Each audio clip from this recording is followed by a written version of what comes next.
అందుకే పాపానికి జీతము మరణం. అయితే దేవుని యొక్క కృప, ఆయన యొక్క కనికరము మానవాళికి నిత్య జీవాన్ని అనుగ్రహిస్తుంది. కాబట్టి ఉచితమైన కృప మనం పొందుకోవాలంటే ఏమీ లేదు. యేసుక్రీస్తు ప్రభువారు నీ కొరకు ఈ లోకానికి వచ్చి ఉన్నాడని, నేను ఆ పాపముల కొరకు యేసు ప్రభువారు సిలువలో ప్రాణాన్ని పెట్టి తిరిగి లేచి ఉన్నాడని ఎవరైతే హృదయములో విశ్వాసం ఇస్తారో వారు నిత్య జీవానికి వారసులుగా తీర్చబడుతున్నారు.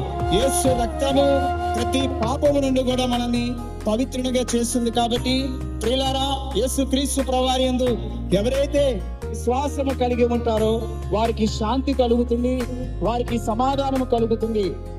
నీతో ఉంటే జీవితం వేదనైన రంగుల పయనం, నీతో ఉంటే జీవితం బాటేదైన పూల కుసుమం, నీతో ఉంటే జీవితం వేదనైన రంగుల పయనం, నీతో ఉంటే జీవితం బాటేదైన పూల కుసుమం.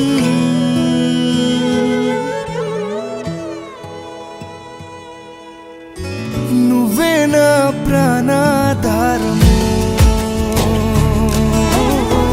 నువ్వే నా జీవాధారము. ఈ లోకానికి వచ్చి ఉన్నారు.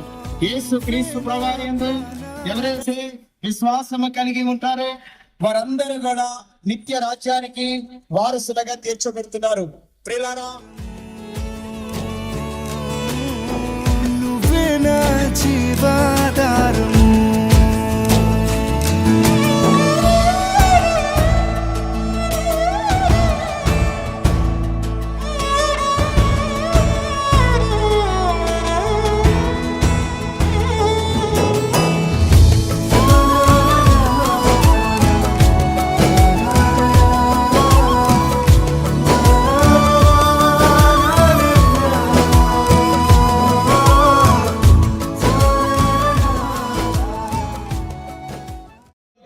మనం చేసిన ప్రతి పాపమును బట్టి యేసుక్రీస్తు ప్రభువారు సిలువలో ఆయన రక్తాన్ని కార్చి ఉన్నారు. యేసు రక్తము ప్రతి పాపము నుండి కూడా మానవాల్ని పవిత్రునిగా చేస్తుందండి.